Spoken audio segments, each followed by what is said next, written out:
And to the republic for which it stands, one nation, under God, indivisible, with liberty and justice for all. Okay, so I'm really pleased to be having our meeting out here in the East Valley School in our effort to get out and just be more visible in the district. So, first thing I would like to do is read a technical thing that's read at the beginning of every meeting is, I remind everyone that this meeting is being telecast and recorded on Channel 14. I also remind any member of the public who wishes to make an audio or video recording of the open session of this meeting to first notify me as the chair, and I will then inform the public of the recording as required by the open meeting law. I see. From Falmouth Enterprise, I'll be recording the entire meeting. Okay, thank you. Okay. We will read our mission statement. I have it. The mission of Falmouth Public Schools is to educate students so they are engaged in their education in a way which develops their capacity to pursue their goals and fosters lifelong learning. The three core beliefs which define us as a school system and enable us to accomplish our mission are continuous improvement for students, teachers, staff, and administrators, enthusiasm for teaching and learning, collaboration in teaching and learning. The role of the school committee is threefold: to write policy, to approve the operating budget, to hire the superintendent, and support her in carrying out her initiatives for the district. Okay, another technicality, but we love this one, is the bowl. Okay. So for those of you who don't know, we divide the school into three groups: elementary, middle school, and high school, and we ask them to send us their opinions. So here we go. Okay, so maroon is the high school, so I'm going to start with that. So this is from Falmouth High School, and it's Annalisa. Clipper Time has helped me by allowing me to have time to meet with my teachers if I need help, finish tests, quizzes, and sometimes get homework done. That was the high school. Let's see. There's gray. Okay, gray is middle, right? Morris and Lawrence. Okay. So this is Hadley from the Lawrence School. I feel good about learning when I do well on a test or quiz. Hadley. And then we have elementary. And this is Heather from the T-Ticket School. I love my school because everyone is nice, because we all listen and help each other. Okay, thank you very much. Now we will go to the public comment session of the meeting. Please limit comments to 2 minutes per individual to items not on the meeting agenda. There will be no debate or action taken on public comment items. The committee will take items under advisement, or the individual may request an item to be placed on a future agenda. Is there any public comment? Wow, a lot of people, but no public comment. Okay, well, thank you very much. Okay, moving along, we have a report from our student advisor. Hi, I'm Zoriana. I go to Falmouth High School. I'm a freshman there. And so far things are going well at the school. We have class registration taking place next week. Senior class auction. We have No Guff Week coming up. I know it's a big important thing for the entire district. And yeah. What's going on. And we're so happy to have you. Thank you for coming. Thank you. Does anybody have any questions or comments? Yes. What are the dates for the senior auction? I still need to get that, Okay. but yeah, I'll get that date. And Thursday is a big day for course selection. Is that For right? parents. Parents for parents? Mhm, Oh, yeah, kids- parents will be visiting. Students don't go. Yeah, students Okay, don't go. just parents, okay. Okay, thank you very much. Again. So she's never been here, so she's welcome. You're welcome to stay, but you're also welcome to not have to stay. Okay. Since it's your first time here. We hope you stay. But we know homework's Important. utmost, so don't worry about, Right. at all. Okay, We will now act on language for an article for spring town meeting. Lori will talk to us about this. So as we are identifying needs through our safety plan, we're looking for specific funding or special funding or funding that we can, because we just don't have that in our operating or capital budget. And so one of the items that we need to enhance in our schools are the video equipment. And so items, new video equipment in each one of our schools. So all 7 schools would be receiving, or has been determined by the company and our internal folks that we do need some additional cameras, came to about $75,000. And so Patrick, looking very diligently at our different funds, we have at the East Falmouth Elementary School gym, it has been finished, and we came up with a balance of $66,835.57. And so we are putting in an article to the town that we would be allowed to reallocate. So we're not asking for new money, but money that's already been allocated to the school district, but to reallocate those funds for the video camera security systems. And then that would leave a short balance that the school district could make up. So to enhance our video camera system, we were asking for this reallocation, and I would ask the school committee to be in support of this article for town meeting. Do I have a motion to accept this article? I would motion that we support this article to be presented at town meeting. Second? Okay, all those in favor? Oh no, now we'll have discussion. Is there any discussion about this? Okay. All those in favor? Aye. Any opposed or abstaining? Thank you. Next, we will have a presentation from the FDA by Mike Shannon, an FDA representative.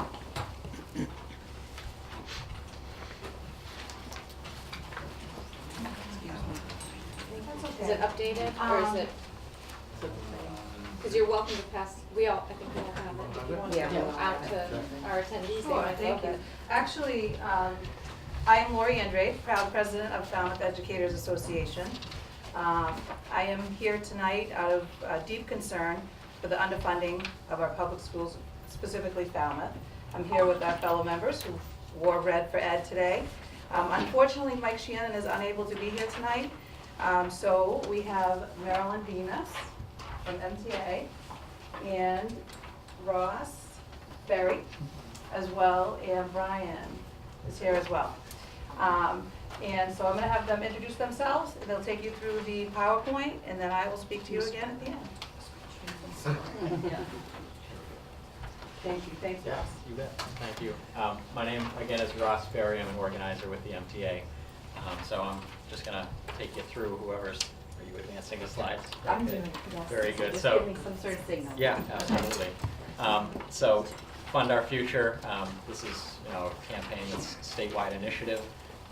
Falmouth is one of many towns that's had this issue come before its school committee. So just a little historical context, if you want to, yes, excellent.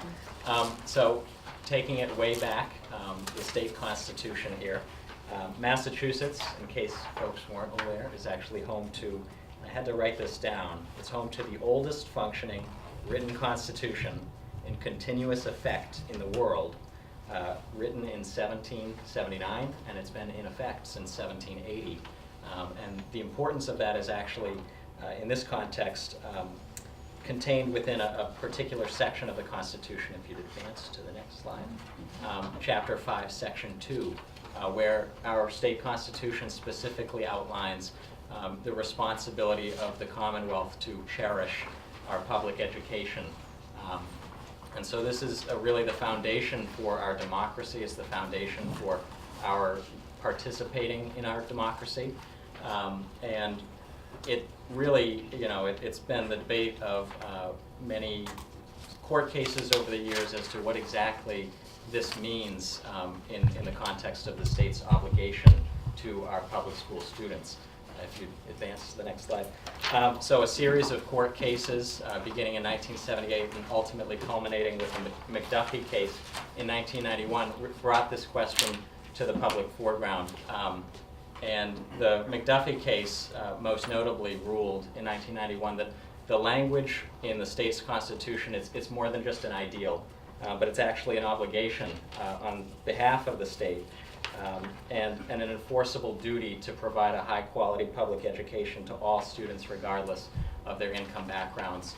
And so this decision actually led directly to the creation of the 1993 Ed Reform Act, which created the foundation budget by which all of our public schools are today funded.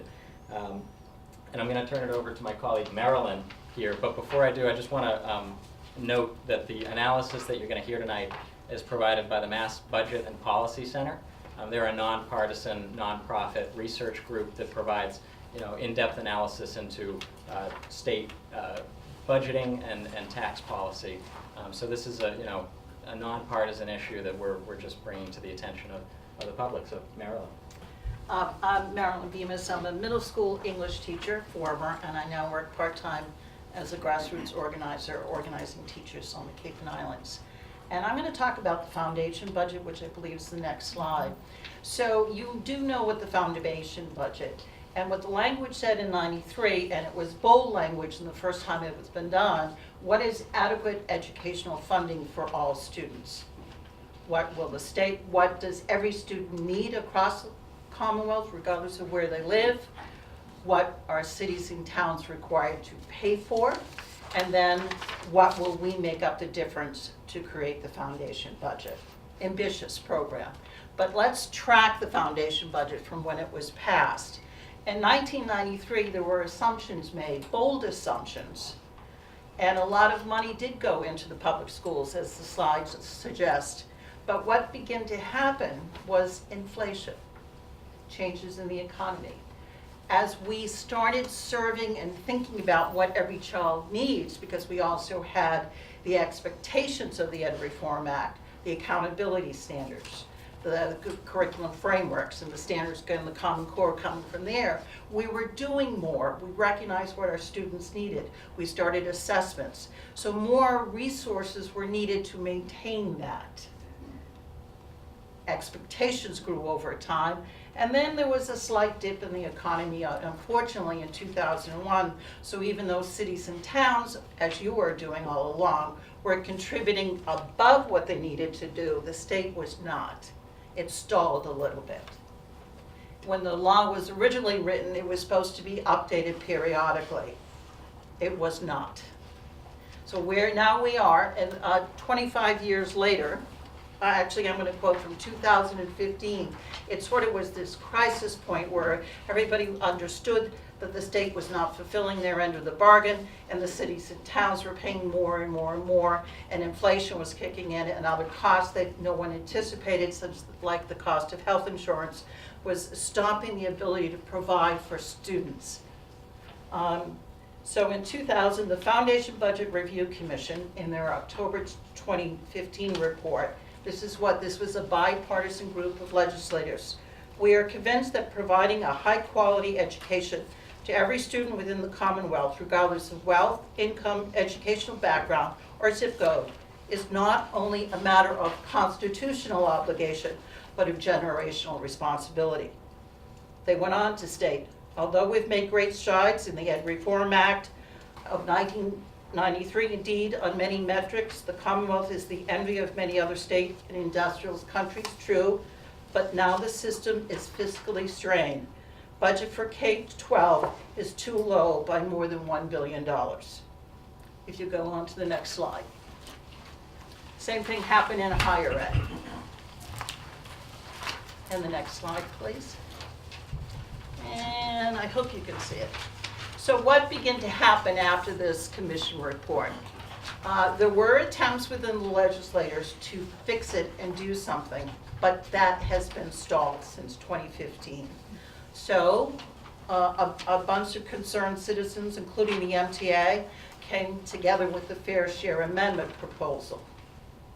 Unfortunately, we could not put it on the ballot. So here we are, we have the results of this bipartisan commission from 2015, and nothing has changed. Next slide, please.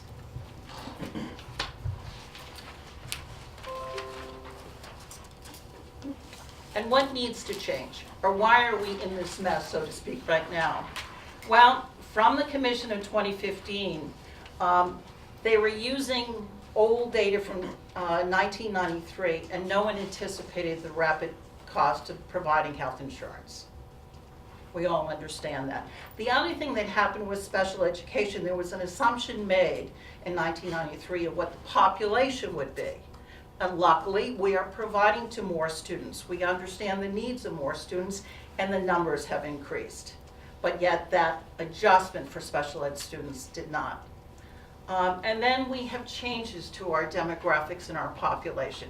We understand that there is an ELL population, and we understand that there are unfortunately low income or economically disadvantaged students. And there was nothing in the formula to provide them with adequate funding. Next slide. So, where are we now? We're asking you, all of the teachers here, to join us and put forth a strong resolution to ask the legislators to fix it now. This is long overdue. And by the calculations from the Massachusetts Policy Center, if the adjustments were made in those 4 areas that was outlined in the previous slide, 2.2, and you can look at the numbers after, I can't see it from here, that is what you are overdue to go back to provide the quality funding you need. We're asking you to sign our resolution and to join us in this campaign. So the next question, you can show the principles of the campaign, I guess. Can we go through them slowly, or? No, we can, I want to hear from the teachers, so let's assume, and the goal is to pass this by May 1st. I'm feeling optimistic. There's been enough good public press already out there. The superintendents and other communities are all on board. We have momentum going. We have a goal in line, and it's May 1st. So now we begin to think about, and we can begin to imagine, if our schools are adequately funded by the state, and Falmouth receives $2.2 million, what would change? What would you add back? What unfunded mandate would you see? What resources can you finally put in, or waiting list that finally gets addressed? So I'm going to turn it back to Lori, and she's going to ask some of the teachers in the room to begin to imagine, to let you know what they're thinking about on the spot. They just found out about 20 minutes ago that they've been put on the spot. So nothing's etched in stone, but it is the beginning of our dialogue.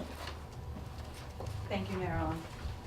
And I also asked the school committee if there's something that you think as well. Anyone could comment. Would anyone like to say what they would put the money towards?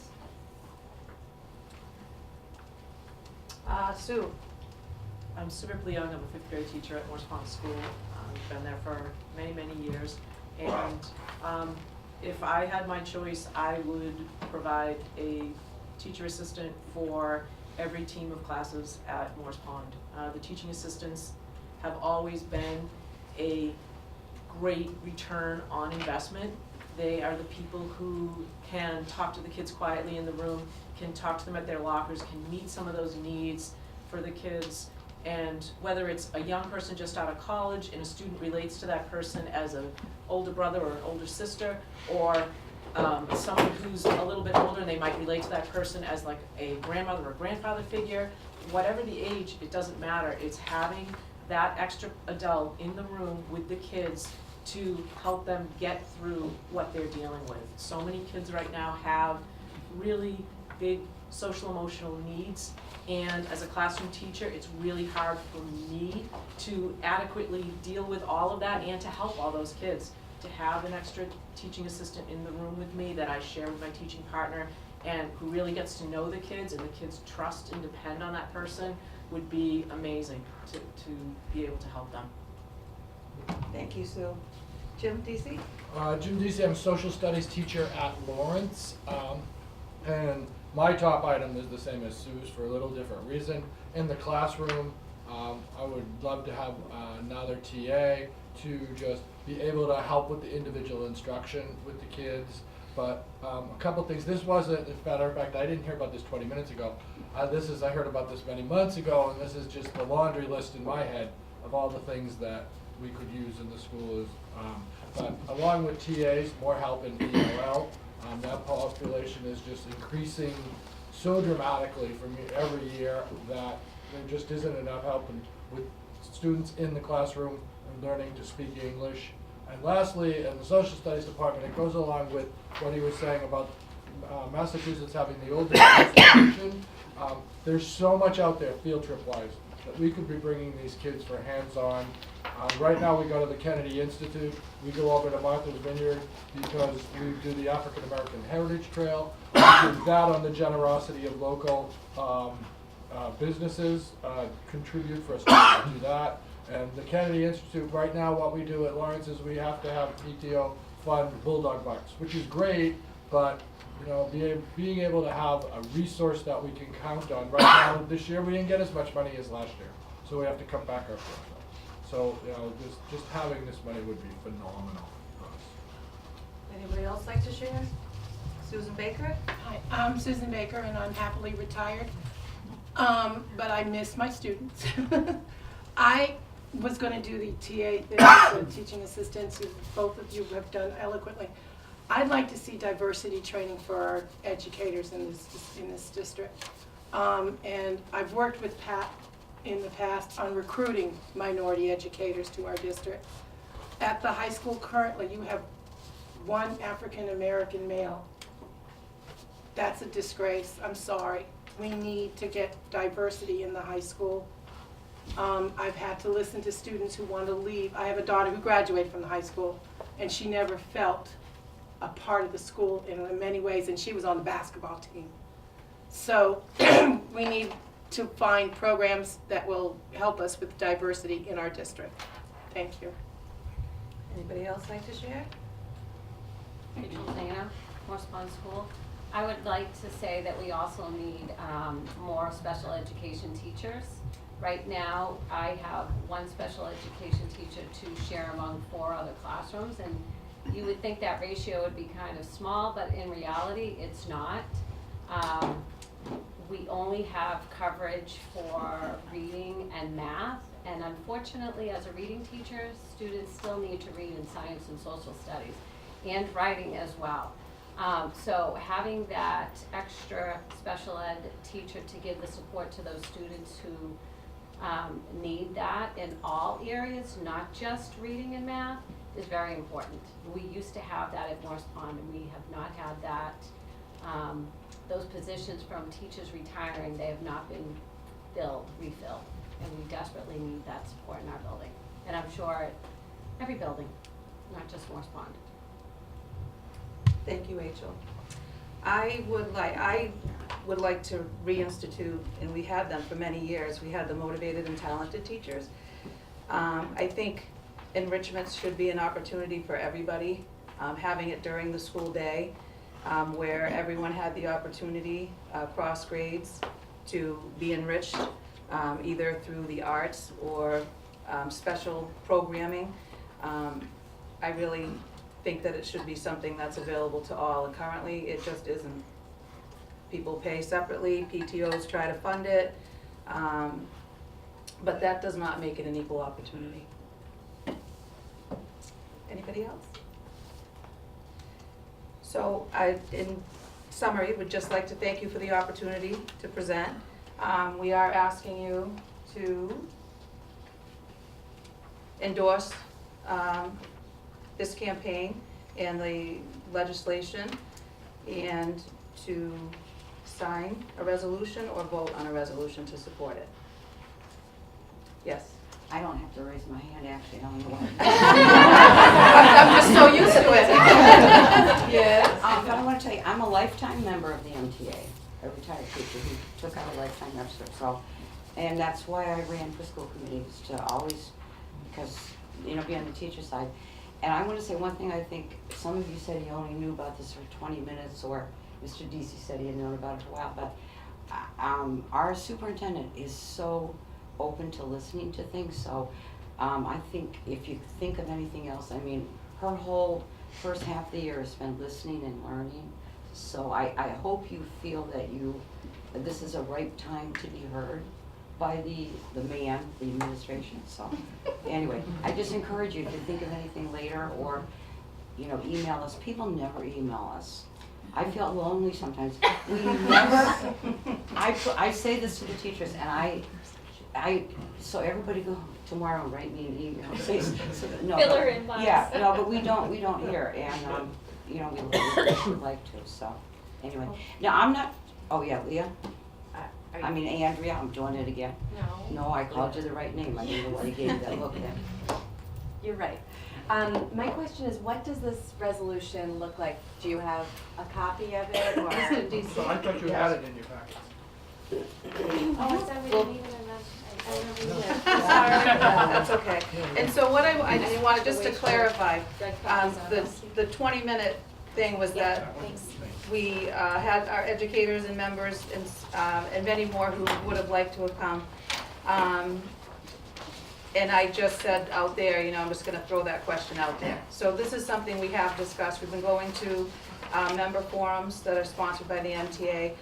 We're actually talking about right now getting a community forum together. It could potentially be right here in Falmouth, but we might neighbor with some towns like Bourne and Mashpee and bring it together. So you'll be hearing more about that. Okay, so we are not, you didn't want us to make any actions tonight? Yes. Yes, okay. I don't, we can't. It's not on our agenda. Yeah. Okay, yes, Andrew. It's hard to see me in the corner. I'm sure that you've been speaking to many legislators, and I guess I was wondering if they're giving you a sense, at least those that are indicating some initial support, of where the funding would be coming from, and if there were going to be any strings attached. Sure, I can turn that over to Marilyn. She's our chief. Okay. Well, the two bills just got filed, and it's called the Promise Act, and it was filed in the Senate. If you go to the State House website, you'll see a number of senators are on board. Because we just started the new legislative session, and the bill actually got filed about a week ago, we're now building momentum. And sort of by you, whenever you can on your agenda, sign or endorse this resolution, it's sort of that compelling oomph that it needs to pass it forward and have the conversations with legislators. But that's where it is as of now. I don't know the Senate bill. Coupled with that, another piece of legislation was recently filed specific to higher education as well, called the Cherish Act. So it's, we're looking into again, this is just days ago.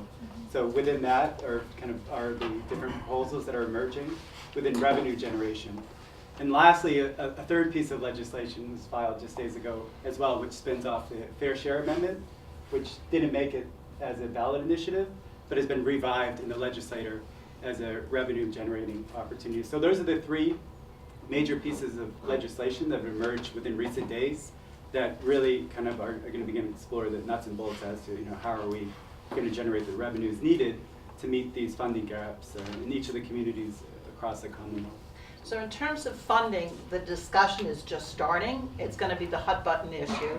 The governor's going to do his state of the state address, and he will address, and we'll begin to work with legislators on what their plan is.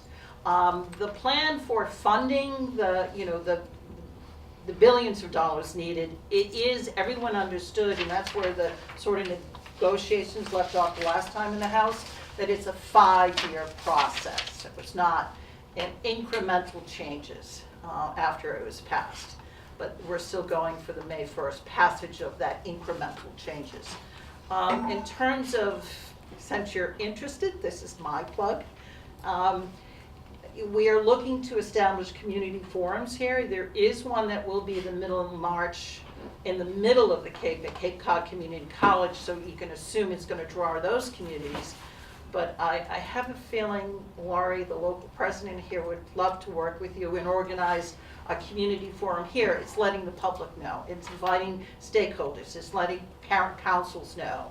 what the plan is, and just sort of spreading the word, why it's needed, the background, you know, the mission, the goal, and the community input, what would you be doing prospectively with the funds. So we're anxious and we're willing to help you organize a community forum if that's something you'd like to work with Laurie on. Thank you. Yes, Mr. Patterson. Yes, I just wanted to mention that just this past Saturday, the Massachusetts Municipal Association had its annual meeting, and we actually passed a resolution with about a dozen items related to local aid support, and about a third of those actually were related to education funding. So you have a partner, I think, in MMA to actually push forward on these kinds of initiatives.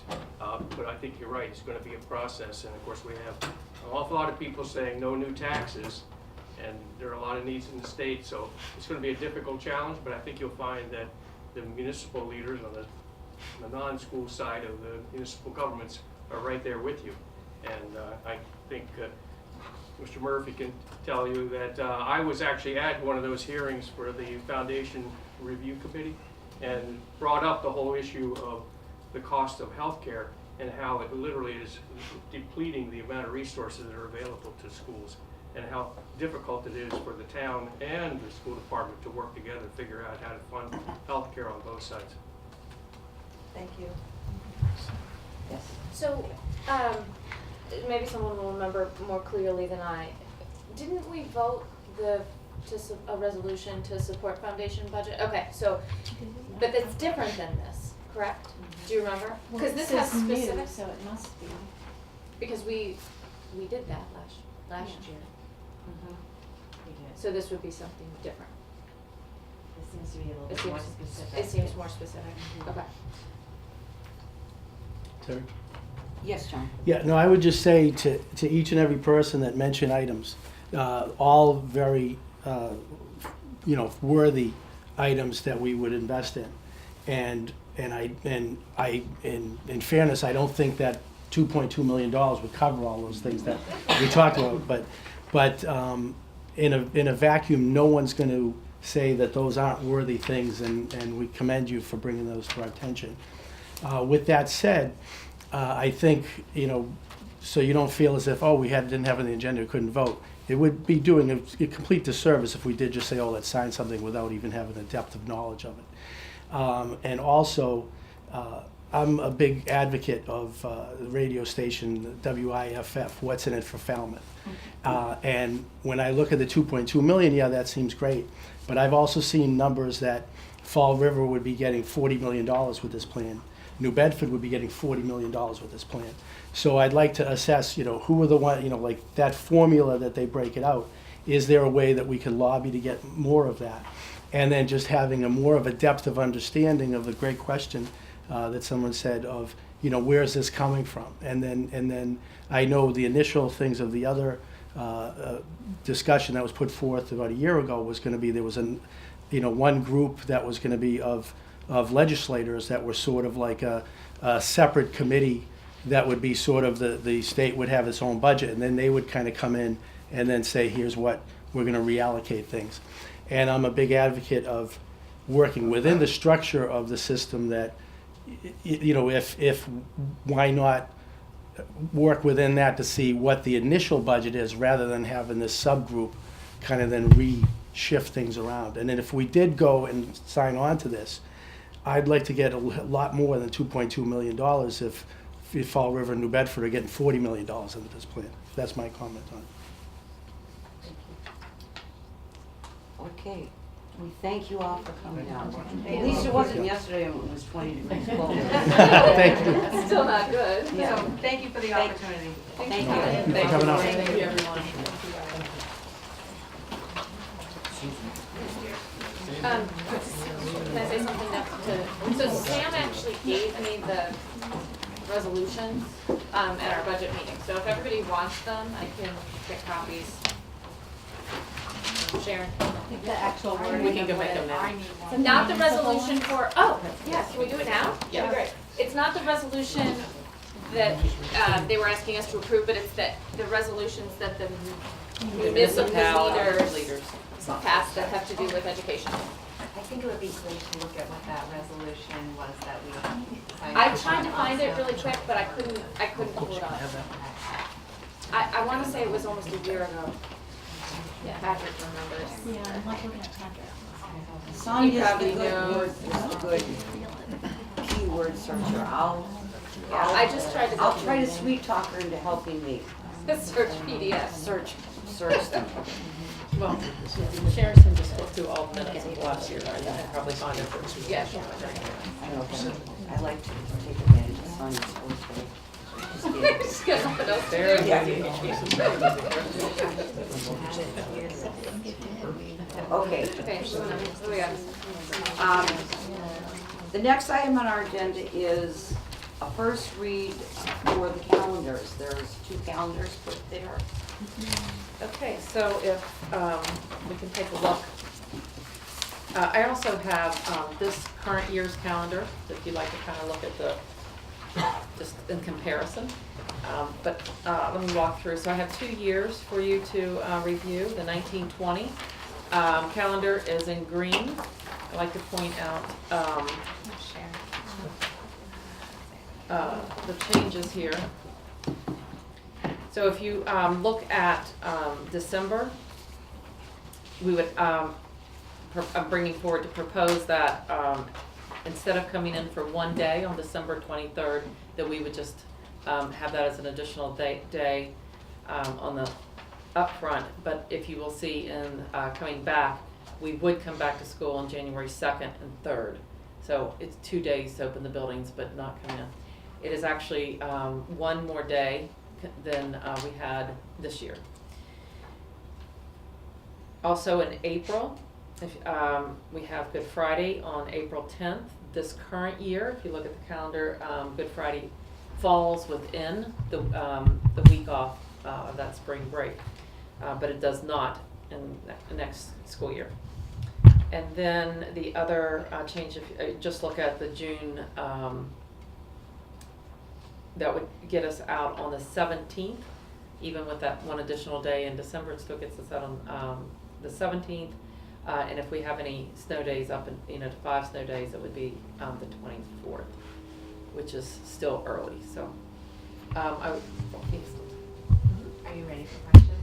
Oh, I did want to say, and I should have said before I even started, I've already taken this to FEA. They have reviewed it, and so we're jointly saying that this is the calendar moving forward that we've agreed on. So I've taken feedback from the FEA on this. And then so questions, and then I can go over the pink one. Yes. So John and Leah have questions? Okay, I motion that we approve both calendars. Oh. No, we're not approving them. We usually get them, Yeah, and it's then we just the come first back. read. Oh, First gotcha. read, Okay, I and then gotcha. they would be approving of next year. Do you want me to? But you want to ask your question before I go over the next one? Yeah. So I know some school districts have taken off the 2 weeks for maybe some work that they can do in the schools too, that it allows some time to be able to do things. Would that benefit Falmouth or not to have an So extended you are right, time? I've checked with the other superintendents. Some superintendents are coming back on January 2nd, and some districts have reported that they are taking the 2nd and 3rd off, so it's 2 full weeks. And I'm just wondering, would that benefit us here in Falmouth to have an extended period to get work done in the schools, or does that not? No, it's no benefit for us to do work, or if you're talking about our custodial staff, to do work in the buildings while students, no. Okay. No, it's just a preference of whether we would want the additional 2 days off there and then push off. And if you decide to do that, if you look at June, that just pushes the 2 more days to the 19th and the 26th, so it's still not bad if that was the choice that you had. If you made to do that would still be okay. Do you know if it's Mashpee? Is Mashpee one that is like this? So Mashpee is, I did not get a report back from Mashpee yet on what they're doing. So I'm sorry, Lori, before you move on, the FEA gave a nod to this? Yes, I did. Okay. So the 2021 calendar, if you'll notice that Labor Day is later, it's on September 7th, so starting after Labor Day, which is consistent with our contractual agreement, which does kind of push things off on the June side. Toward the end, it does. On the December, we go to the coming in on Monday and Tuesday. The FEA has asked for a half a day on the Wednesday, so that was one. So we are suggesting a half day, and then we would go through the next week, so we wouldn't start back until January 4th. This calendar, then that's the 7.5 days in between, opposed to the 7 of this year or the 8 of the year. And again, on April, Good Friday is April 2nd. Building that in, and then the 22nd of June, and then if no snow days, and if we have any snow days, it would be the 29th of June. Just a quick question. In January of 2021, so theoretically the students come back Monday and then there's a half day Tuesday. Is that rather disruptive for getting back in the routine of things? Would it mess up the staff development to push that to say the 12th so that they could have a full week back? I'm sorry. Sorry. Which one? So January 2021. January. So the students theoretically come back that Monday, the 4th, and then on Tuesday they have a half day. So the students on it, yes, it is not the this is just the pre-K through 6 staff. But yes, I mean it would be those students would have it. So we can look at that. also I'll wonder if confirm we with would Sonia on that since she has the PD calendar. Yeah. I'm sure she can pick another day. I also wonder if we would end up having very few kids. If Coming people back would on the take 4th, an they wouldn't. extended, They they wouldn't would. come on the Yeah. 4th. I would Parents would agree. be I like, would agree. oh, let's just take an extra Yeah, I long. think that everybody may have missed that. Well, if John? conversely, on the other side, I agree that it could be a challenge with the kids coming, and they say, on the other side, it could be a good kickoff to January the year with the teachers to have everybody together, and here's what we're doing moving forward. So it could have that benefit on the PD side, the professional development side. We actually have that same problem in December of that same year, the pink one. Thanksgiving Yeah. break is 25, 26, 27. They would Yeah. come back the 30th, the next Yeah. day is early release. Okay. So we have that happening twice. Yep, we can look at that. Andrea, did you want to say something? Yeah, so 2 questions, one's specific and one's more general. On the pink calendar, with the taking of the half day on the 23rd of December, do we have to make up that other half? No. No, it's within we have that within our minutes that we can do. Yes. Okay, Yeah. perfect, good. And then my more general one, because I get asked this a lot and I don't have a good response. So the way our professional development days are set up, with being more half days than not, sort of I'd like to know so I can articulate the benefits of the half days versus full day professional development. And then the other question I get a lot is why Tuesdays? So Tuesdays, because it's built into our contractual agreement on Tuesdays. The benefits, right now we don't have enough minutes in the calendar for students that we would be able to do full days. We could do full days, but then it would be less of them. So it wouldn't be like the half day every month. It would be, I'm trying to think how many half days we have here. I think 1, 2, 3, 4, 5. So then you're only taking maybe 2 full days, maybe 3 full days, opposed to spreading out the professional development. There are absolutely pros and cons to both. Also with the half day, I mean, we see some of the difficulty in the schools letting out at different times. And so when you're holding a district-wide PD, everyone's not starting at the same time on the professional development, and so that causes some issues if it's the PD that's for the entire district. So there are issues with the half day, but I will say, I was going to bring up in a few minutes, but let me go ahead and say to add this now. Sonia did look at the minutes for our school calendar. We do have enough minutes allowed that we could have another half day, which means if we have, we may be able to do 3 full days, then if we did it that way and spread it out. So it kind of just, I think there's pros and cons to both. We do have less PD days than all of our surrounding districts. Kat? I have a couple things. So one, if we did the whole day off for PD, we would then have to add 3 days to the end of the year, right? Because we'd have to have 180. And Yes, half days count. Yes. So in addition, right, into the, We'd have to add those, days. so that kids would get out later. But my questions are actually, first, I love that we have 2 years. Makes me very happy. Thank you so much. So my one question is, so graduation is usually that first in weekend in June. So normally there's only 1.5 weeks, We're good. maybe, but in the pink one, it's a 2.5 weeks So before the We last would day of have, school. so Does that again, matter? so on the pink one, if we moved any of the dates and we moved those 2 out, we'd have to move from the 5th to the 12th.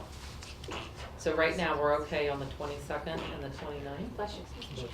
On those dates, but if we had to move, we would have to move that to the 12th.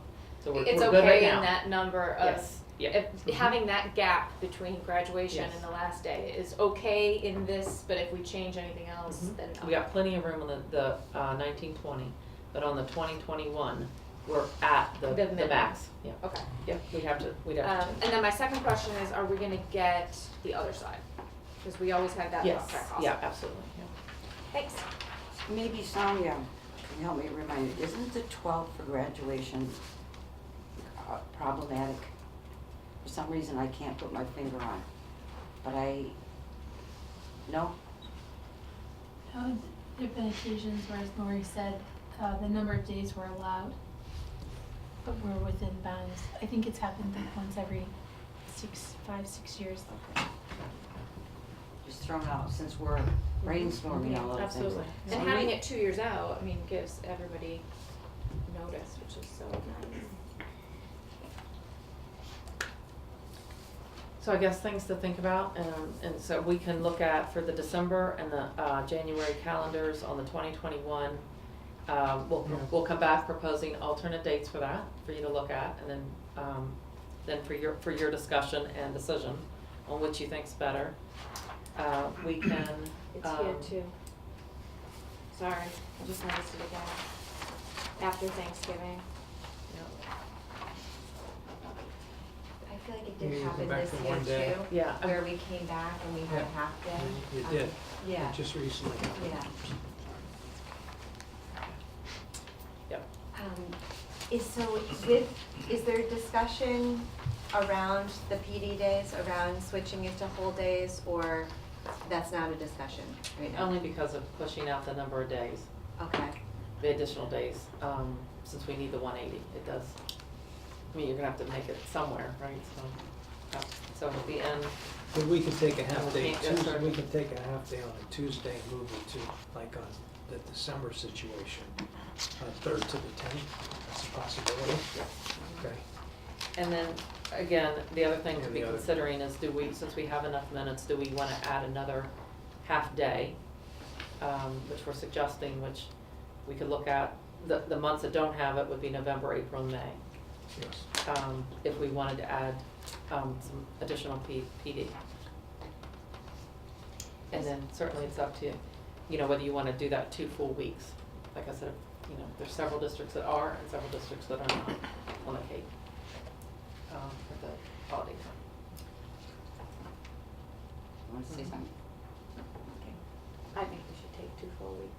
I think we're gonna see not a lot of, it doesn't happen very often that we have that with just 2 days, and I think we're gonna see low attendance because people are gonna take, they're gonna take We it. need to adjust And that. I think they're more likely to take it when those 2 days fall after the break than before. That's my thought on that. And then I forgot, what's the drop dead, I know there's a date that we have to be done by, right?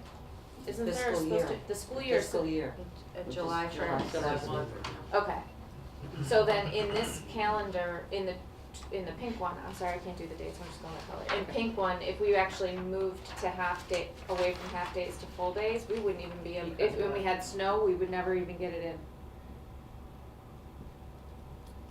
Sorry, is that bad that I just?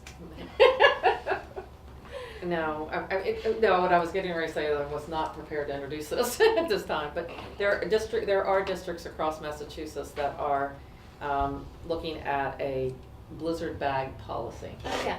Right, so Yeah. we're actually taking it nice and slow. We've been reviewing all the policies from the other districts. We are, involving, we've already started the conversation with FEA, what that would look like. And so not for this year, but maybe working through the spring and the summer and possibly coming back with a suggested policy for. I think that's awesome. And if because that's we the had that case, problem last then year, we or could, 2 years ago, then we whatever could, it was. then we could do something there.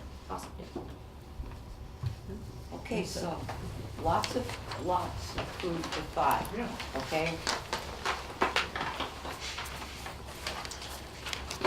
Next, we will have a first read on an addition to our current policy, which was prompted by our discussion about fingerprinting at the last meeting. So I don't know, Lori would like to say something?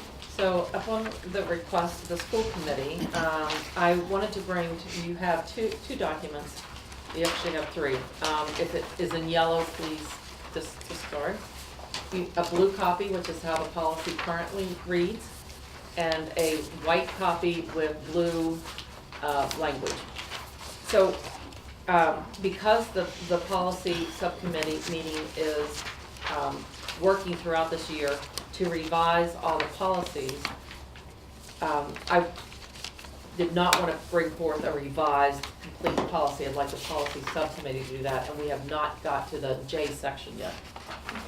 But because it was a request to bring forth consideration of adding fingerprinting to our student travel policy for overnight trips only, not for everything, but for overnight trips. The language was added in blue for your consideration under the first section. So it would say that all volunteers would be quarried and fingerprinted for overnight travel. So just as a quick fix, if that's a concern of this school committee, as a interim, and then we can work on the entire policy, the subcommittee can work on the entire policy. I will say that I've done a search around the districts, and as many as I could get a hold of, and fingerprinting is not listed for the other districts around us. So it, and some do not even have it as quarried, but they have that's to the decision of the administration and a procedure. So the policy, the entire policy looks different. So that a lot of those decision making's made, at the administrative level, and it's not listed here. So I'm not saying that they may or may not do that, it's just not in their school committee policy. The only place I could find fingerprinting when I did a search, even off the Cape, is a couple districts had it actually listed for whoever the drivers are or the companies, which we do automatically. So that part is a part of our practice, that everyone has that additional level. So I just wanted to share that. I just, what I could find to just give you some more additional information, because you didn't have it in there, and I thought, well, maybe there's a reason that you didn't have it. And so I just wanted to kind of, and this would be a first read anyway, and so we can certainly do additional searches, but. Yes. So I guess it was 2 years ago, 4 years ago? I think it was 4 years ago. I was 4 just trying years to find it ago just with now. the fingerprinting, that became mandatory in the state of Massachusetts for teachers. For employees, correct. For employees, right, employees. And our employees are the same. I wonder, it seems very strange to me that policies would not have been updated with fingerprinting in the other schools. I know I work in For a. travel, for overnight For travel, travel. yeah, because I okay. know in the Just wanted district to- where I work, we do require fingerprinting for overnight travel. And I'm not sure if that was found, but that is.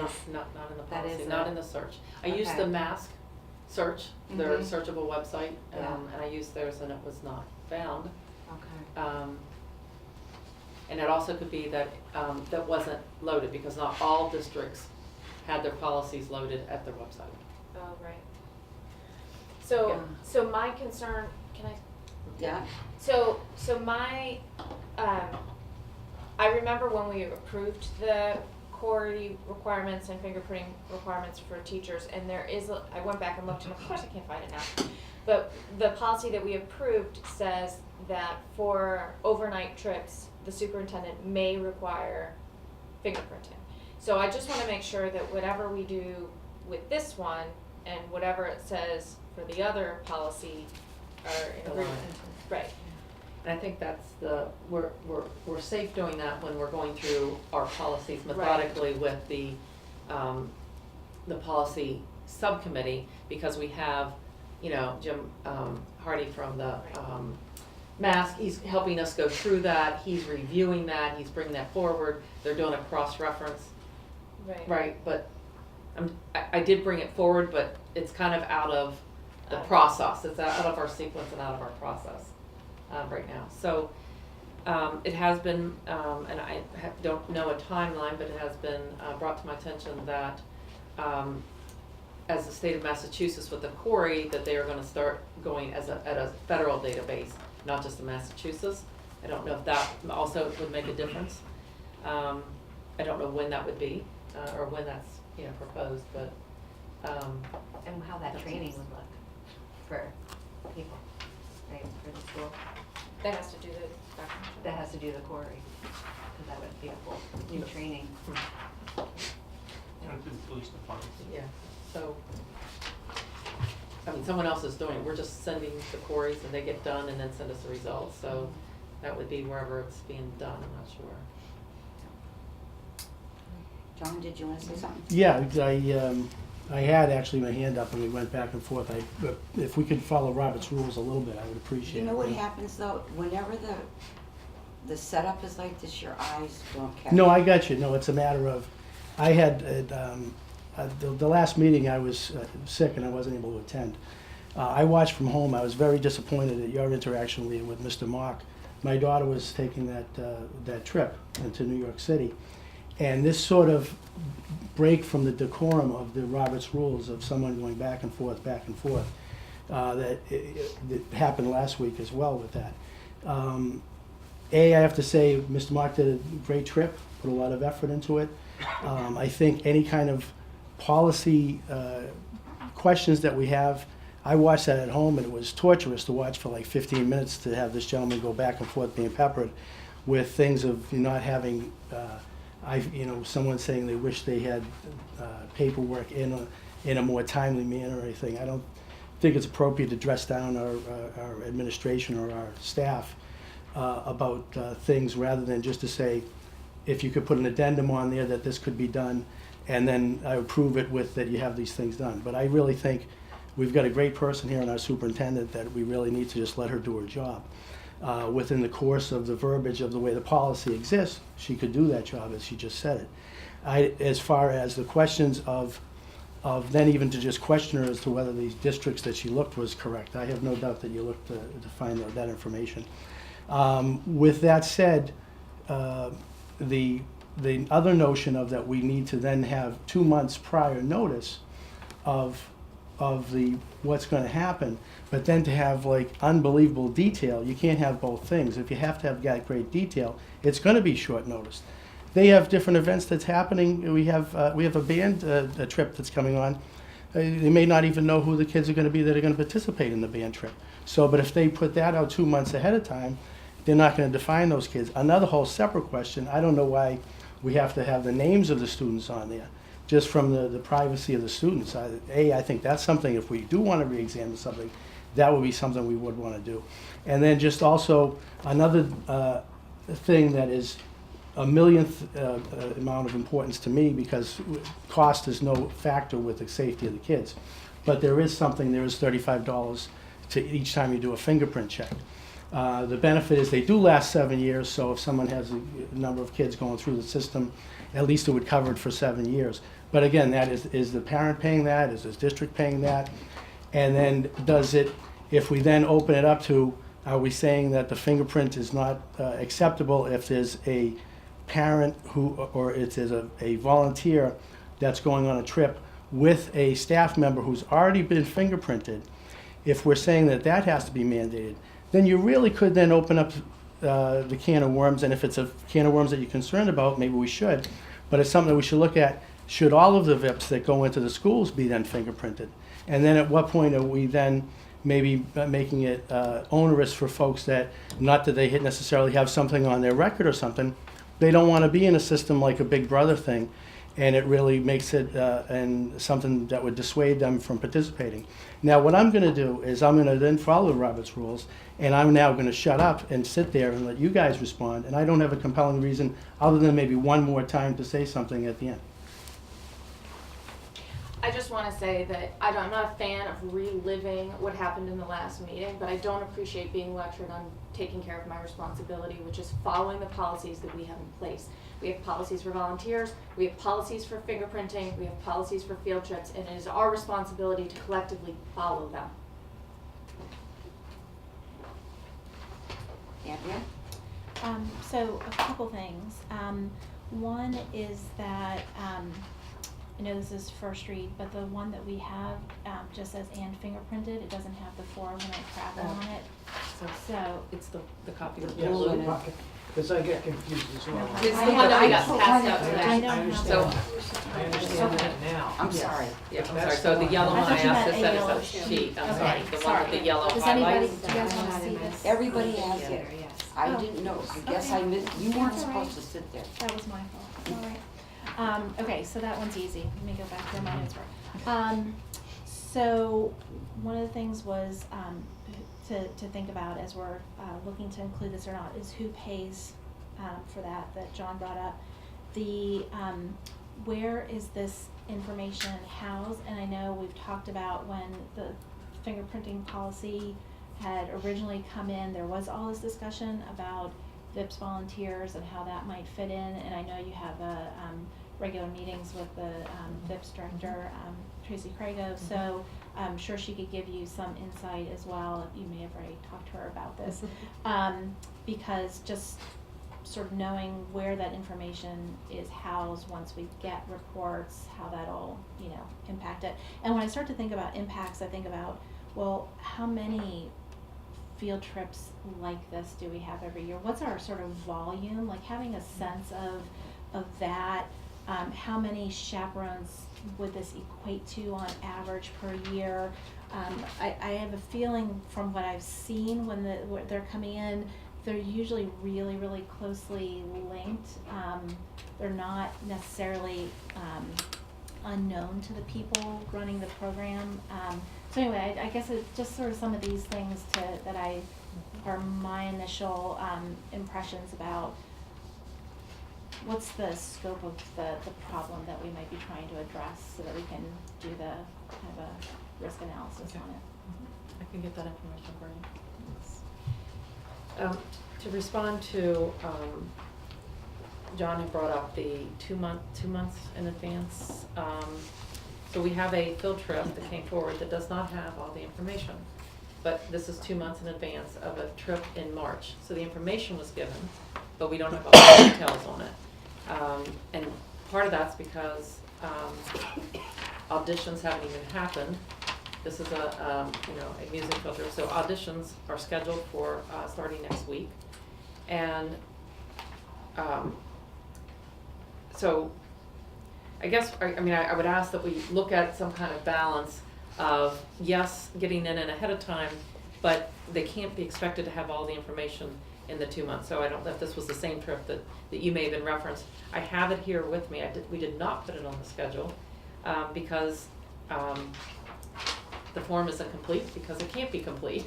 So I guess that there's I want you to know that it was turned in, but the form's not completed, so I didn't put it on the agenda to be voted on. So, I guess we need to, like, what do we do in those situations? They were certainly doing their due diligence to get it in, Yes. but, yes. Well, we do several readings on policy. Mhm. And I don't think there's anything wrong with somebody coming forward with a field trip, not knowing, or not being able to determine all the details, to give us a brief description, such as you just did, knowing that it's gonna be forthcoming, it's gonna be checked and rechecked. So I think I'm okay with that on a timeline with reference to, well, I don't know who's gonna go, we have to have auditions, we're not sure who we're gonna select. So I think when we do policy and we do a first reading and a second reading and then make approvals, I think we can basically get an update and then move forward on maybe a variety of updates. But at least we're knowledgeable of the situation, that yes, it's 2 months away, yes, we're aware of that, and as long as details are followed up until the end, fine. Now the fingerprinting is something that I think we have to really think about. Because when I initially got the student travel, the proposed, I was much like John. I thought, well, it said VIPS, it had Corey and fingerprint. It didn't have fingerprint overnight. Well, that's the one I just got. So coming in, I'm thinking, well, do we have to do all VIPs? Do we have to do all people in all field trips? To me, that's a little bit crazy because I checked today with an agency and they said $30 to $50. So whether it's 30 or 35 or 50, there's a cost involved, and who would be responsible for that? Now, the overnight trip, I would agree with you. How many do we have? Let's do some research on it and see how many people it would impact. And I think basically then we can work on this and move forward. Again, I'm raising my hand. I don't have it after 11 years of doing that. We were talking about blanket approvals, and I will research this, or maybe Laura can put it on the thing. The student activities office, do they still do that? Do you know, get together and look at all the activities of the year? And they have input from you or from the athletics, from everything, right? Do they still have those annual meetings? That could be a time where we could say, okay, the music trip's coming up, here's what we approve, boom. And then we don't have to approve it individually. That could be maybe be a vehicle for doing the blanket approvals. And then they don't have to come twice. Then you don't have to come anymore. Just, if you have the, for example, if you have the chaperone fingerprinted or whatever we decide, and the students have their medical forms, fine. We don't, that's just expected of each. So we could have, maybe one of us could go to that meeting, that they do every year. So you wouldn't have to come back anymore. I like being here. Andrea? I guess I wanted to follow up on that and what Bill was saying, and that is taking us as much as we can out of the operations, right? And I think we're just having this discussion because there's a little bit, there's not a lot of clarity around it, where we feel like absolutely all those things, all those boxes have been checked off. It has gone through the superintendent, so then when we get it, it really is just an approval, right? Because we don't want to be hashing that out in our meetings. At that point, it should be basically a done deal. And I think that there are lots of different ways that it can get to us in that, and I'd be happy to pass that to you, Lori, to feel comfortable that once it got brought to us that we're just hearing about it. And I think we've talked about several different strategies to get there, and I don't mind how that happens. I just, trust you on that one. Thank you. And then something else that we can do, I think, if we move in that direction, is that I can certainly keep inform everyone of those type of things that are happening throughout the year. So the other part of it is so that you're aware of the trips, and so it might not be as they're just happening, but as we know in advance, I can let you know the trips that are coming up and that are being planned, just for public information, and just because we all enjoy knowing those type of things as information. And then when we got every checkbox on our form completed, then it Okay, so another item that's... Just one more, I just had one more Yes. comment on that. As a parent, and as other parents had shared with me, perfectly within the realm of sharing what the thought process and the feelings were on the situation. I would also, within the course of that, as we reassess things, I love that thought process of us getting a little bit out of operations. That's my thing, is I just don't want to micromanage folks. And then I really would like us to look at that policy part of whether or not, what's the need to have the kids' names on there? You know, why would we approve this with these kids versus that kids, you know? It could just be this many kids, you know, the thing was either completed or it wasn't, so thank you. Okay, so think on, ponder away on this and the item before it, actually. Okay, now we're moving to the budget priority discussion, part 2. Part 2, is what you're saying.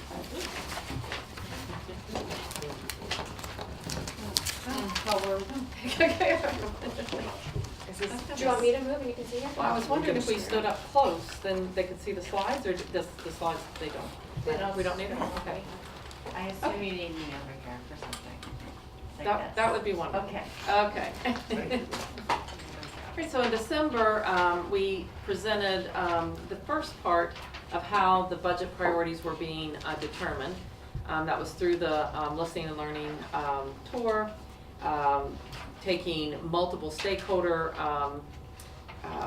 feedback and looking for those trends and patterns, and our admin team then narrowed down to, you know, what we've learned and what fits into needing to be changed. So, okay.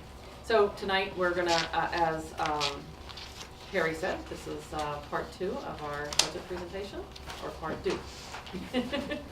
Okay. So next slide, please. So the overview. All right, so once again, we were gathering the data. We did the census, came up with 5 priority areas, and then with identification of the impact on the budget. So when we look at fiscal year 20, we always start with assumptions and what are the current conditions. And we've identified a couple of them. One, our assumption is that our federal grants, which we don't find out about until the summertime, will remain flat when you take all 11 of them into account. Our second assumption is that enrollment trends will be flat, or maybe continued a slight downward trend. However, our school choice numbers, we estimate those incoming number of students might continue to go upward. We also understand that when we think about retiring staff or resigning staff, sometimes, especially in a good economy, filling those vacancies can be a little bit difficult. And what does that mean? That means that oftentimes we count on vacancy savings, meaning the difference between the cost of someone leaving and someone coming in. We have a little margin. That gets a little tougher when we're trying to identify tough to fill vacancies. And then probably the most important condition is that we have just started and entered collective bargaining with the teachers union, A, B, C, and D collective bargaining units. Those contracts end at the end of the fiscal year. Collective bargaining tends to take more than a few months. Again, this is what are the values, what are the guidelines that you use to build a budget? The first one is sustained progress from previous years. As the folks that have been sitting at these tables for a while you can have a pat on the back and take a little bit of credit. We have made progress in the district over the past few years, but reinstating positions, reallocating positions to meet the needs of children, and we want to sustain those hard-won gains. Supplies and materials. That's something that from the first day I heard from principals, that was awfully important. Let's just make sure teachers have the basic supplies and materials, and we are funding on a per student basis. We're at the highest level we've ever been. It'll be, I think it's $185 per student, and that's across the board. Everyone's treated the same way. And then finally, the superintendent is terrific at continuing our efforts on this is making sure that we truly dig into the data to ensure that all schools are being treated equally, that all students are being treated equally, and that the common overarching guideline for this is equitable treatment of all of our students. For better or for worse, this is a theme that you all know about. Reallocate then request. That we are must live within our means. There is continues to be very little wiggle room in our budget. So in order to do something over here, you need to do something. You have to stop doing something over here. And the way I look at it is, if we have 3 third basemen and we really need a first baseman, we need to drop a third baseman and pick up a first baseman. So those are the kind of... Or train that third baseman to be a first baseman. I like that. That's a good one. The opportunity to use vacancy savings could be used for new positions, but we have to make sure, I mentioned sort of the economic issues that we're facing in terms of our ability to recruit staff. We're up against that too. So you can't assume that we're going to see vacancy savings. So we have enrollment trends here. We grouped in grades of 3, and you can see basically our class sizes for each grouping. Grade 8 was our bubble year, so there's it's a little higher there. And then we have I've been losing about 40 to 50 students out of 8th grade that's not going on to our Falmouth High School. And so that's been typical. They've been selecting to go elsewhere. And you all know these student demographic trends. Over the last 5 or 6 years, we've gone up into the 30% of our children are in the economically disadvantaged category as defined by the state and do receive free and reduced lunch. That number bounces around a little bit, a percentage or two, for a variety of reasons. But the real, sustained trend is that the families in Falmouth look very similar to the families across the state. That economically disadvantaged percentage is basically the state average.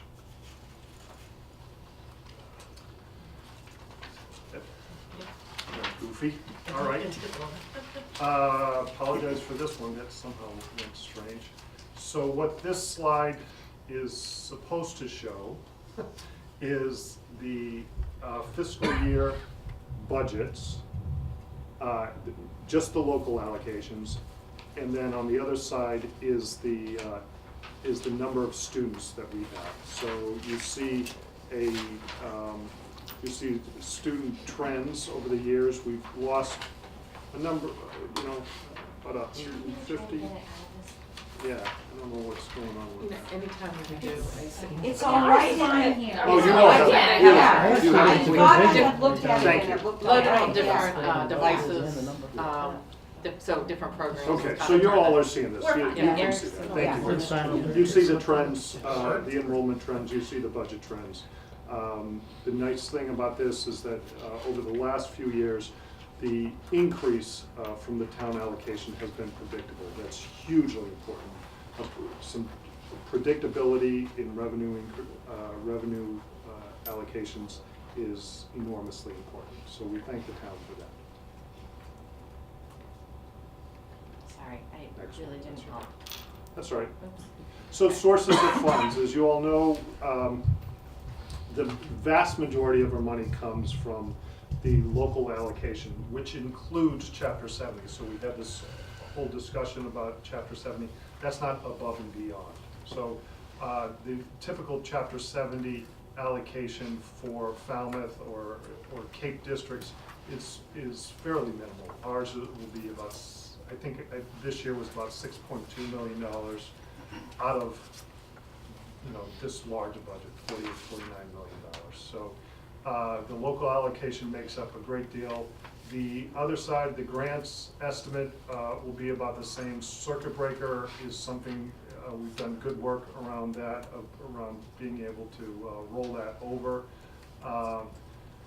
And then there's a little slide there that we'll talk about a little bit more. It's called school choice, right? You all are familiar with school choice. I really do appreciate Lori's new eyes on our budget, and we'll talk a little bit about how important school choice has been to the district over the years. We've done good work increasing that number, but we may be relying on it more than we should. And then nothing surprising there, 81% of our budget goes to salaries. We have a small instructional supply line. Good trends on this that you really can't see from a trending perspective, but our utilities budget has been under control. We've done some good work replacing boilers. Fortunately, the commodities markets have been fairly under control, so those haven't been out of whack. Out of district placement, our local allocation, the local line item in our out of district placement has been trending down. That's really due to very, very strong management work by our student services office and putting programs into our schools that help children stay in our schools. That's what we want, right? Our transportation number is a contractual increase of 4.5%. That, relative to other districts around the region, is reasonable, and we're under contract to that. So. Okay, so just to remind you of the superintendent's priorities that we presented in December. Communication, safety, security, and wellness, teaching and learning, physical plan, and overall systems. So we'll take each one individually. So under communication, we shared this last time, improving our two-way exchange of information with the administration, with staff, and then staff feedback back to administration. And then sharing events that are happening in each school with the other schools, so everyone's aware of that. The one thing that I mentioned last time that came back was that our website is not dynamic. As we started searching other websites, there were more videos, more pictures, more kind of live expressions of the activities and things that are happening in our schools. If we change our website, we would incur a cost of $9,000. This can be incurred within the budget by making budget priorities, and with a shift, we can probably absorb that. So that's the only line item that we need to make improvements in that area. The second is the safety, security, and wellness. And we talked about this. We've been talking about the updated ballast, the locking systems, video upgrades that I actually mentioned earlier, and for the article, the sound systems, etc. within our capital plan. Ongoing technology. As we did our training, we learned about an app system that that we may purchase, that we're kind of close to that. Additional resource officer and additional resources for student social emotional concerns. Excuse me, it just got really dry. Okay, so here, this safety response, the app we discussed, and some safety software to ensure that our students are safe on our internet. That total for the two devices is $32,000. Again, we feel like within our technology budget that we can sustain that cost by making a couple shifts on that. And everything else would be prioritization in our capital plan or resource allocation. Thank you so much. Resource allocation, and then the article request that I spoke about earlier in the meeting. So in the teaching and learning, we talked about in December about just optimizing our digital learning resources and experience for our teachers and students, an equitable distribution of instructional and support personnel. And when I talk about that, this goes directly to the request that you heard tonight from our teachers that we can't add staff. Our budget will not sustain adding staff. So if we need additional TAs at Morse Pond, if we need TAs or services for our students with second language learning, that would need to be, we take that from somewhere else, right? So we don't have something somewhere else in order to do that, and that's how our budget is right now. So it is equitable, but we are looking at that. We've heard loud and clear all of those needs around our schools.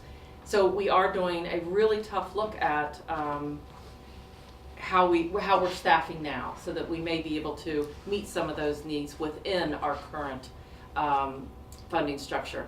And then the textbook instructional materials refresh plan, the technology refresh plan. We're going to talk a little bit more about school choice. And then just we have the federal grant is not going to be able to withstand our mentoring program, which is a mandate. And it's the right thing to do, but it is a mandate. And so we're going to have to look at how we're going to be able to fund that mentoring program. So the bottom line on this section, the digital platforms in order to handle the things that we talked about, both the learning platforms for students and the professional development platforms for teachers. You can see the cost again within our tech budget, and I'll explain a little bit more. We feel with some prioritization we may be able to handle that. The school choice budget and personnel reallocation will make up the difference and the rest. And the priority 4, the physical plan.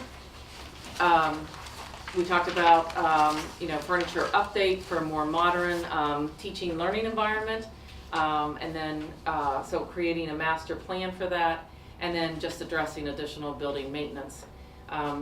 So the next slide, so we talked about our currently, this is the way things look, and if you go to the next slide, this is more modern teaching where kids are collaboratively learning, they're creating, they're developing, they're designing. So that process calls for a different type of seating for students. So no impact to the operational budget. We could not sustain adding furniture through the operation budget, but we do need to look at a capital plan and maybe revising our current capital plan in the spring with our budget subcommittee, and then looking maybe for a different plan to move forward to be voted on next fall. The overall systems section, priority 5,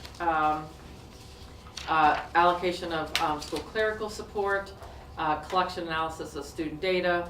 Our current system kind of lacks collecting certain data points. We're still doing by paper pencil. So to be more efficient and effective, we need to look at some systems, and then making sure that we're enhancing our food services. We have a wonderful person in Andrea, and she's just really making some great moves forward, and all the schools really want to see some of those new things, just new menu items of marketing and going green, so how we can support. So the new data to help us become current and efficient is $14,000. Again, I'm bundling all of that into apps and software. It's systemic changes, and so that's that. And then the other is just resource allocation. We just have to continue to look at that. So every time you see resource allocation does not mean we can do that right away. This might be over time. Our budget wouldn't withstand making all those changes at one time. So it will happen, but probably not in the first year. Realities and choices. So realities, we have highly experienced staff with little turnover, and that's good for kids, right? We're very happy. People like to teach here, and so that's great. We want to keep that going. That does mean we have a highly experienced staff, which is also good for kids. So town funding increases have been reliable. So it looks, when we look past the years, the town has continually supported the district, and that has continued. You can see that there's a great relationship there. So our operating budget provides a maintenance of services to our schools, and what I mean by that is that it doesn't allow for adding staff, adding programs, addressing students. We have to make those tough choices between all of the needs and wants of our district. So that makes it very hard, but we can maintain, and that is a positive, but it just doesn't allow us to grow. And Patrick referred to this as school choice. So we are right now, if we need a new curriculum, if we need to just maintain our current devices, they don't last forever, so there's a maintenance plan to that. Or if we're adding technology, all of that comes out of the school choice budget. And when I look at that, school choice is not a sustainable budget. We can't count on the school choice is going to be there next year or the next year, because we don't know. It's about whether children are going to choose to come to Falmouth.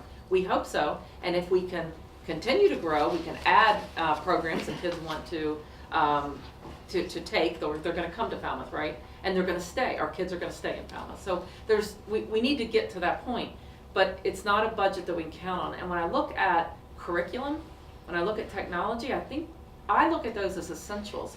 These are just basics of what kids need when they come to school.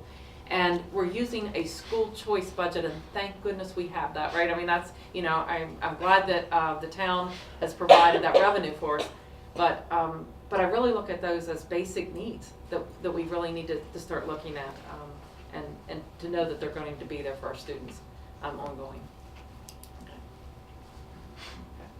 Sure. So when we're looking at our fiscal year 20 budget, we always think about sustainability, and some of the concerns that we have are, we've been on a fantastic economic upswing for the last 10 years, basically 8 to 10 years.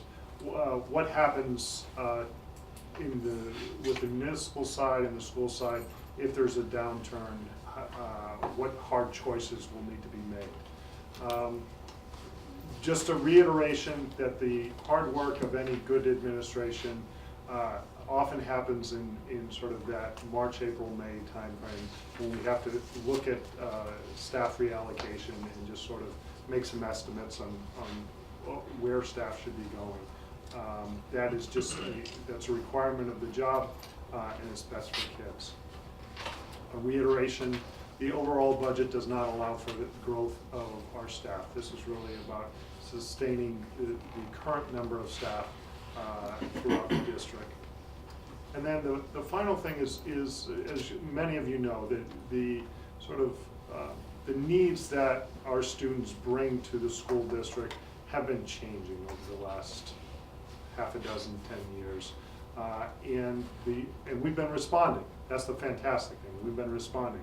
But those targeted specialized supports for children and their families have real costs and some trade-offs in what the district can do or wants to do. But those are things that it's an absolute that we continue to do.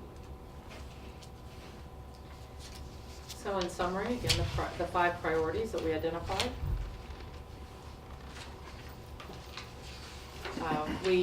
Some unknowns, I think we've said.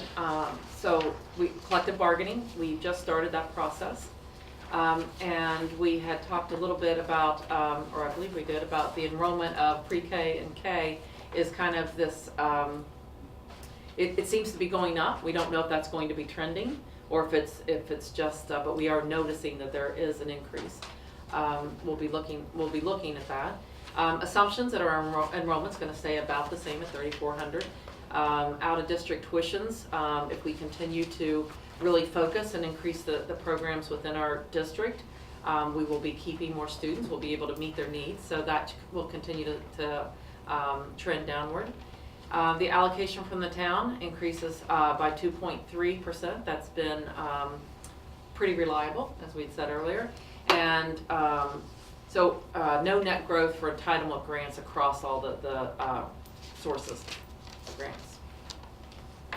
So I'm here to say the superintendent's request is not projected to exceed the town allocation at this time.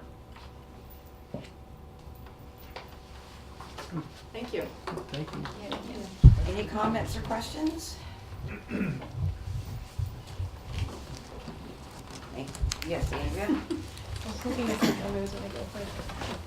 Thank you for that. I had a couple that were maybe a little targeted that I'll skip.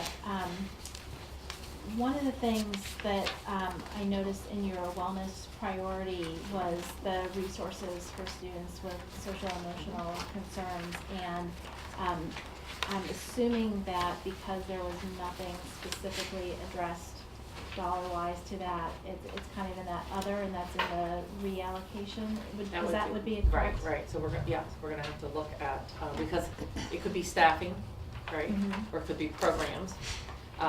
Programs because we haven't identified if anything else is. We have added the bridge program at Lawrence, which we want to sustain. It's going well. People are very pleased with it. We're getting great feedback. So. We certainly want to continue to have that grow and sustain. That will be additional staff, which means that is a reallocation. And that's an example. Because I guess when we put that into that bigger picture of safety, that we have the additional school resource officer who builds relationships, that helps with that piece of it. That we can do a lot more that is proactive as well. That's correct. And I guess my other question for you is, I really liked your explanation of the school choice funds where they shouldn't be used. Do you have a sense of where you feel those are best used? The school choice funds? Yeah. It's the same question. Yes, I it asked is. in budget, We've, so. I think Patrick answered that quite well earlier for the budget committee. So Patrick said, no, so school choice funding, because it's flexible, you can't count on that amount every year. That it should be the nice to-dos, right? It should be those extra type things in the district that makes everyone, just a little bit better, right? Whether, it's, But it's just things of that like examples, aren't but absolutely essential. Yeah. But it's a terrific question. But I think that the thing that Lori brought to us is that we're funding $600,000 or whatever the number is every year of things that are essential out of school choice. Yeah. And Should be we have, basic. and that's something that was a sort of a finding, a discovery that was like, oh, you're right. We got to think that through. There's no urgency to changing that. We just have to think that through over time to say, okay, we have to give ourselves a little bit more flexibility on this because we have become very reliant on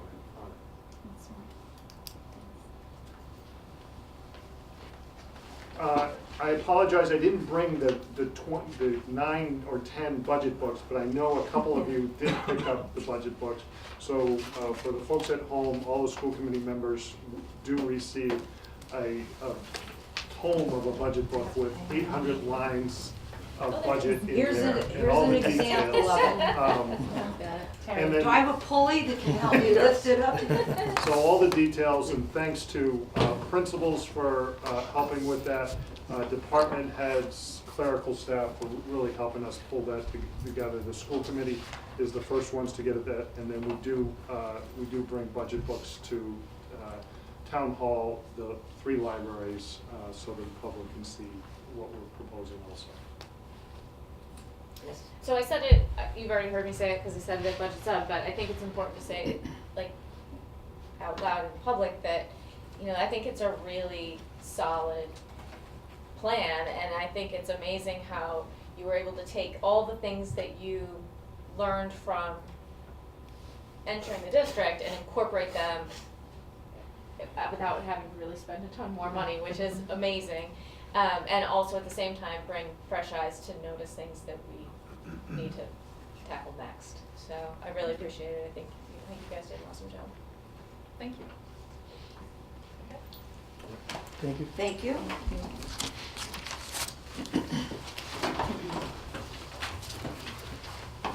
The next item is to approve the minutes. Is there a motion to approve the minutes? A motion to approve the minutes We have a revised. from, Yes. Yes, everybody has revised. Or hopefully everyone. Yeah, okay. from Oh, January. wait, no, that's revised. It's It not says yellow. Is it yellow? It's yellow, I mean, it's white and it has, Right. It's another thing, red. yeah. It was the It's not the name. yellow one. Okay. It was just a typo. I'll second that. It was just a typo. It wasn't anything Oh, philosophical. It was a John. Yep. It should have been Joan. Okay? Right, so there's a motion to accept it. Is there a I second? second it. All those in favor? Aye. Anybody abstaining or no? Okay. Superintendent report? Okay, so just attended another NISP meeting in Marlboro. So if you'll remember, we didn't, I don't believe we had one in December, but if you'll remember, we're celebrating each employee group. And we first had the custodians, and we started that, and that was exciting, and they all get a cookie treat. We've moved through some of them, and so in January, we celebrated the Unit B members. So that was the week of January 7th through the 11th. And so we want to recognize the good work of all of our employees, and we have a Unit B year person tonight, and so congratulations. We do appreciate all the work, by the way, of everybody, and it's just a time to recognize them. We did have the forum of the community safety meeting. There were school committee members and administrators and teachers and families that came out for the forum. We did an overview of the ALICE training. We talked about the psychological first aid that we offer during drills, and unfortunately, if there were a real event. And I think we got a good response from the, so we're going to continue those. I think the word will get out, and we'll be able to share more information. Mm-hmm. Yes? There was a link for that. Is that out for the public? We posted the Okay. presentation. It's been on many of the on the Facebook pages. Okay, and there's a. I can find that for you, but yes, Okay, we yeah, have it. and there's a movie, right, of the forum itself? Is that? Yeah, there's a video. That's what. Yeah, Yeah, yes, I'm sorry. That's okay. what we posted was the Okay, video. yeah. Yeah. Okay. And then I had the superintendent coffee hour. We had 7 people attend, and so that was exciting. So we're growing. All of them were very, very thoughtful conversations and good suggestions, and we just talked through things. And so I appreciate that. Melissa joined us on this coffee hour, so it's nice to have people come out and hear different things. We had the student advisory group again, and this time, so it's all about providing advisory or advice to us about how we do better. So the community read this year is The Little Prince, and so we started out where adults, in the book, if you know, the adults don't understand. He drew a picture of his boa constrictor and then his boa constrictor after he ate the elephant. And so the inside and the outside. We basically started out and just said, so, and in the book it's like adults don't get us. And so we just started out, so what did adults don't get, right? Tell us what that is that we can improve on, because, we should get you, right? We should get kids. And so we have a list, next time you're in the conference room, of all the suggestions. And I have to say they were very well thought out. And I think when you read them, you're going to think that these were adults that came in. I thought they were. Did you? See, these were all from the students. Did you read those? They were in there today? Yes. Yeah, they were in there. That's right, because of the budget's thought they opening. were. You would think they were very thoughtful. They were actually all excellent suggestions. So I just want to pass on. It was really good. And then the lime green Post-its on our examples of every student every day, that where the lime green ones are reserved for the students. So all the others are from adults, but the lime green. So they did could come up with some examples of how that is in the other. So that was it was an exciting day again. And then I attended the Martin Luther King breakfast yesterday, which is an excellent event. Very heartwarming and touching to see so many people come together for just a worthy cause, but really what we should be thinking every day, but to see the community groups come together, and no place for hate is alive and well in Falmouth, and so as a schools, we definitely try to do our best to make sure we carry that out too. So I appreciate that. And that's my report. And our No Guff Week is soon That's on the next heels week, of right? this, which Yeah, is next week. which is good. Yeah. Martin Luther King, I'm sure, would be very proud of our No Guff. Yeah. Very proud. Okay, next on the agenda is the Assistant Superintendent's report. Tanya? Thank you. So, one of the things that we wanted to share from our office is that the Falmouth Education Foundation is hosting its grant writing workshop, for which we're going to be awarding PDPs. And we've sent multiple announcements out, and teachers are registering for that. And it's going to be next week, and it's going to be jointly facilitated by teachers in the district, as well as Joanne Holcomb, who now sits on the board, but is also a former member of our faculty as well. So we're looking forward to that, and the grant applications that may follow, and the exciting projects that then later ensue. Along the line of grants, at Laura's request, I attended the reception banquet for our 3 educators who earned Cape Cod 5 Cent Savings Bank grants. I don't know where my voice is going.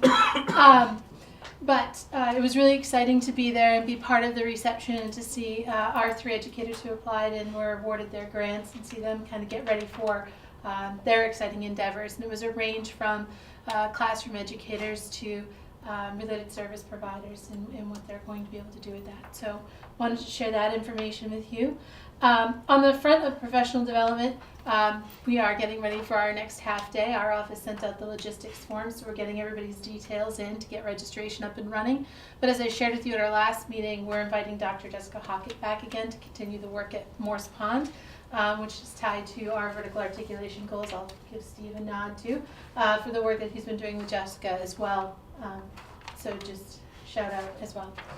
And grade level leaders. So tomorrow is for grades 1 through 4, and we're getting ready for our winter benchmark assessment in writing, as well as continuing our journeys implementation. Kindergarten grade level leaders are due in on Friday. We've been spending a lot of time around enhancing the scope and sequence in math. They've done a great job to lay out the objectives and the essential questions. We're building up the learning plans to make sure that they have a really strong foundation in numeracy coming out of kindergarten.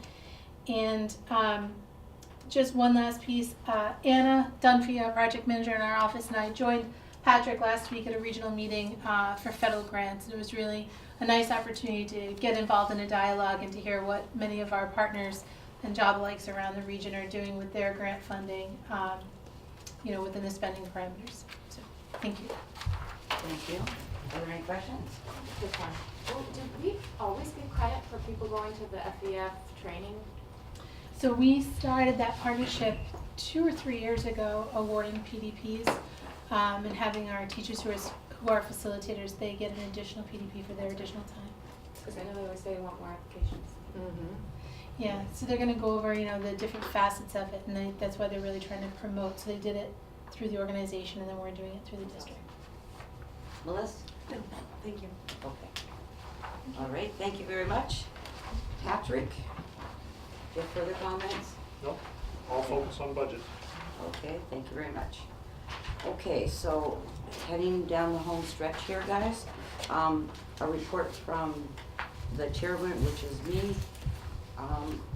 I have to say, I went to Woods Hole under the leadership of Sonia and Deb Colomb, who connected us with things. I mean, I grew up in Falmouth, and I still learned a lot about what's going on in Woods Hole. It is amazing. Well, Steve was on that trip too. Wasn't it fantastic? Great trip. Yeah. If you've never, if I may. Yeah. If you've never visited the facilities down there in Woods Hole, I can't encourage you enough to do that. I had no idea what we have here in our own backyard. Yeah. It's unbelievable. Yeah, it was good. And Deb is just a whirlwind of energy. We're very lucky that she has, taken on our district. Her line was that she wants to democratize science, study in science. not just people, kids whose parents work there, but anybody, so I know. Is there another one, Sonia, coming up? We actually have our joint meeting with the Woodsville professional community and our district tomorrow. Okay, because. Planning session. If anybody hasn't gone. So it's not, it won't be a tour this time, but I still encourage you to come because it's really gonna be that first ground level look into what are the possibilities and really start looking at that K-12 structure that we would like to have as a partnership with them. So it is. Really invited? When is Yes, you are invited. Yeah. Tomorrow, 10 o'clock at the Research Center. Okay. Request for follow-up information, are there any of those? Okay, and the subcommittee report. Any subcommittee reports? Yes, John? I just, this afternoon I had the pleasure of attending a young man's graduation from the STAR program at the Collaborative. He's 22 years old and moving on to the next steps in his life, and I had a nice talk with his mother, who really is a real kind of testimonial to, you know, from the kids when they're little till that age, and nothing but good things to say about the program, and it really was quite a beautiful event that I was blessed to be a part of, so I just thought I'd share that. Yeah, the STAR program up there is amazing. It really is. And I forgot, I wanted to mention, you know, we always mention Paul Hilton, but the Director of Special Ed is Dr. Anita Woods, and the Assistant Director of Special Ed is Christina Caputo, and they both do a great job. Okay. Policy is caught up almost now. We've really, so. Okay. Anybody else have anything to say? Melissa? Motion to adjourn? I'll be happy to make a motion to adjourn. That's why I called you. I thought you thought I was raising my hand to fix my glasses. I'm like, no, just fixing my glasses. I'll second it. Second. This is a roll call, please, Yes, isn't it? Yeah. correct. Yes, yes, yes? Yes. Yes. Thank you.